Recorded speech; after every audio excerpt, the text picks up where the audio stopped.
Kemudian pada subtopik yang ketiga, ini adalah apakah prinsip struktural. Nah, yang pertama adalah structural clarity atau kejelasan struktur. Nah, yang mana yang kira-kira lebih jelas strukturnya? Tentunya yang pertama. Ya, yang pertama ini sangat jelas, kolom baloknya sangat terlihat gitu ya. Kemudian di gambar yang kedua, nah, bagaimana nih pada masa yang bangunan satu kita sih bisa perkirakan ini jelas ya, kolom dan baloknya ini juga jelas. Tapi bagaimana sih menghubungkan dengan jembatannya? Nah, ini sudah mulai terganggu nih, pikiran kita harus mulai menganalisis. Nah, kemudian apalagi bangunan yang bentuknya seperti bulan. Ini tentunya tidak mudah ya. Apalagi kita bisa lihat balok-baloknya terlihat dari luar sangat kompleks gitu. Ini panjangnya berapa ya setiap balok ya, tentunya akan berbeda-beda gitu. Nah, sistem struktur yang jelas dalam menyalurkan beban ini akan menciptakan penyaluran beban yang lebih pasti. Kemudian hal ini menguntungkan untuk digunakan pada bangunan dengan kondisi lingkungan yang cenderung tidak pasti atau dinamis seperti pergerakan tanah dan gempa. Nah, bangunan-bangunan yang berada pada ring of fire misalnya, itu diharapkan bentuknya jelas sehingga kolom baloknya kelihatan dengan jelas gitu. Sehingga pembebanan pun akan lebih mudah dirancang ya. Kemudian merancang pembebanan. Nah, yang pertama adalah beban vertikal yang terdiri dari gravitasi dan gempa. Nah, beban gravitasi ini mencakup beban mati struktur, komponen ruang, furnitur, beban hidup seperti manusia dan kendaraan, sehingga diperlukan distribusi pembebanan yang rata melalui desain komponen struktur vertikal dan material yang digunakan. Nah, kita tahu bahwa beban itu dari atas ke bawah, yang ke bawah maka akan makin berat menopang beban. Nah, salah satu cara untuk merespon terhadap kenyataan tersebut itu adalah salah satunya dengan membuat kolom yang bawah itu semakin lebar. Jadi ini contohnya bangunan di One Shell Plaza Houston, itu dia seperti ini, kolomnya. Jadi ke bawah makin lebar. Ya, nah ini merespon. Kemudian selain dari kolomnya juga bentuknya. Contohnya di bangunan yang ini, bangunan ini semakin ke bawah itu semakin lebar. Nah, ini pun tadi merujuk pada form and response ya, yang mana yang bawah itu lebih lebar daripada dimensi lantai yang paling atas. Nah, itu adalah contoh daripada merespon tentang pembebanan. Nah, kemudian beban yang kedua adalah beban gempa yang dapat terjadi secara vertikal, jadi bergoncang gitu ya. Gempa dapat terjadi secara vertikal dan gerakan gempa secara vertikal harus diperiksa secara spesifik di wilayah-wilayah tertentu. Nah, penggunaan sistem struktur bracing dapat menahan gaya aksial. Nah, nanti kita akan pelajari apa itu sistem struktur bracing. Kemudian hal yang kedua adalah beban lateral.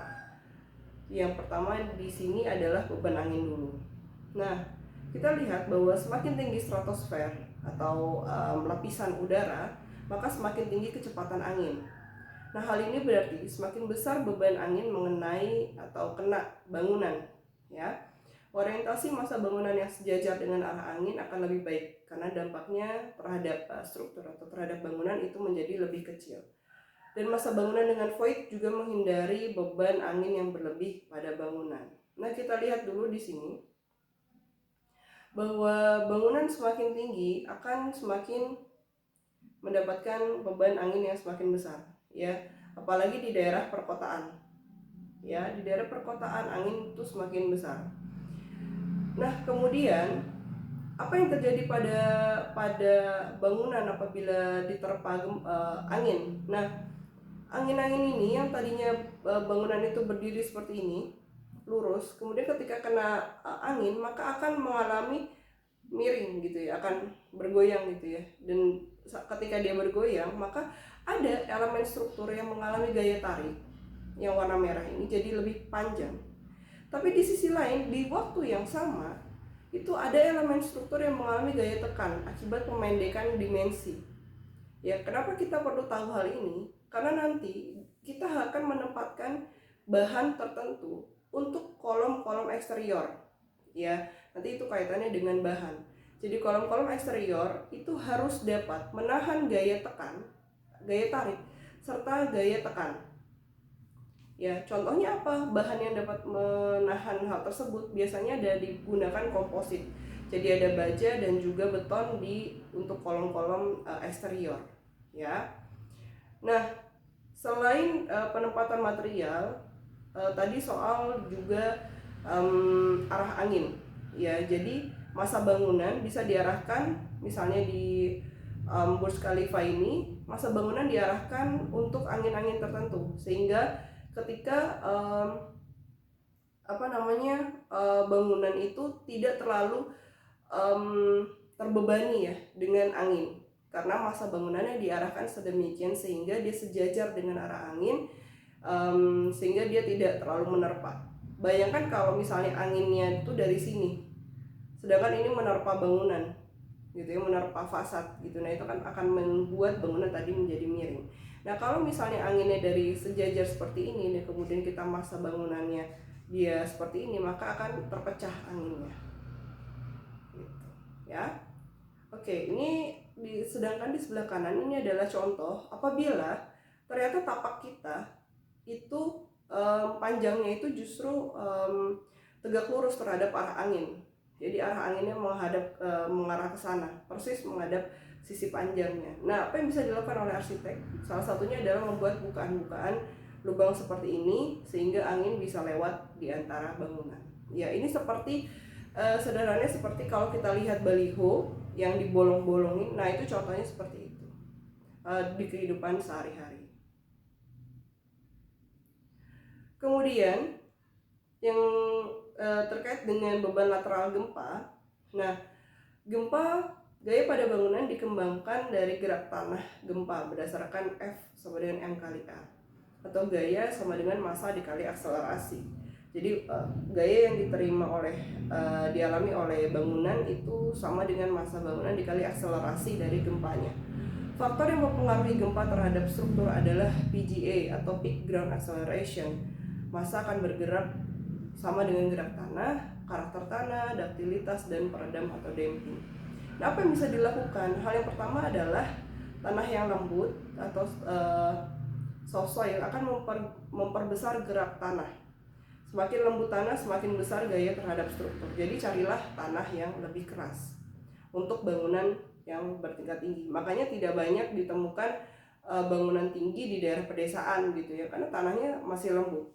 Nah, seperti juga misalnya kenapa banyak di Eropa misalnya, karena Eropa mungkin tanahnya sudah keras ya, sudah mati ya, karena tidak ada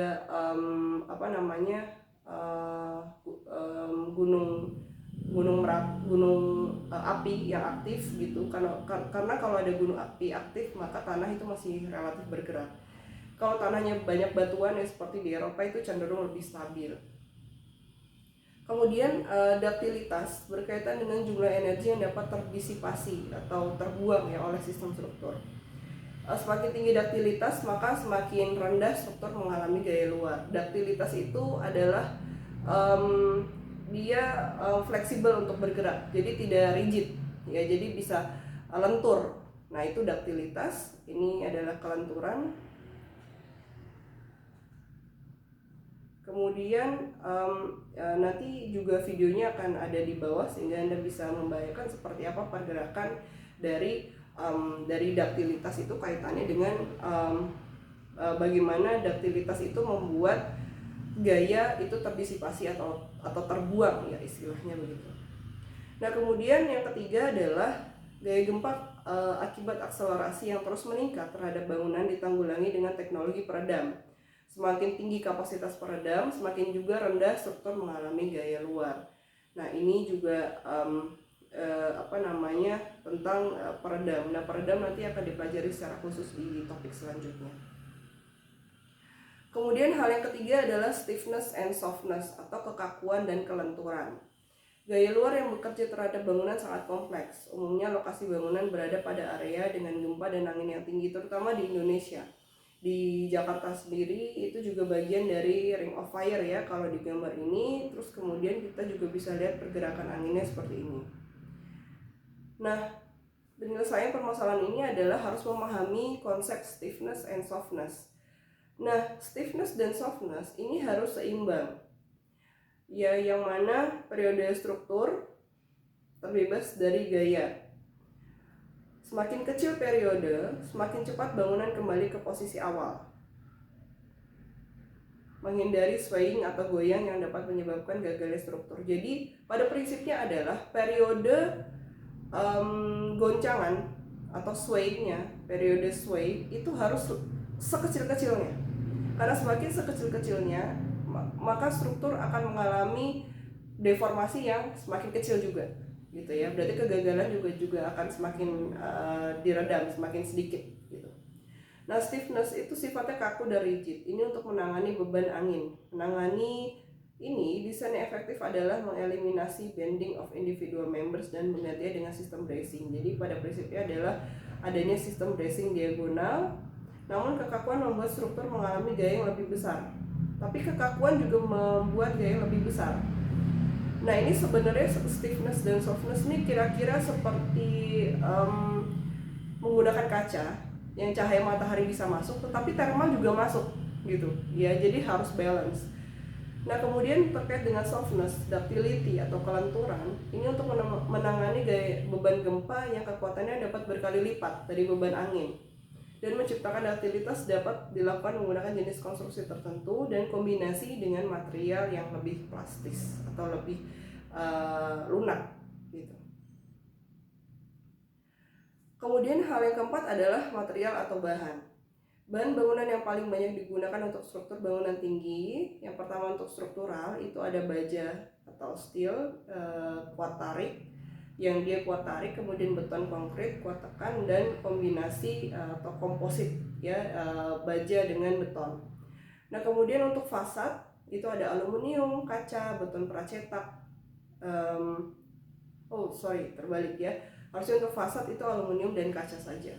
Nah, kemudian pemilihan material juga dipertimbangkan atas beberapa hal, diantaranya fleksibilitas, keberlanjutan terhadap penyerapan karbon, floor framing terhadap self weight, floor framing depth, kapasitas thermal, dan kecepatan konstruksi. Jadi harus disesuaikan dengan hal-hal ini.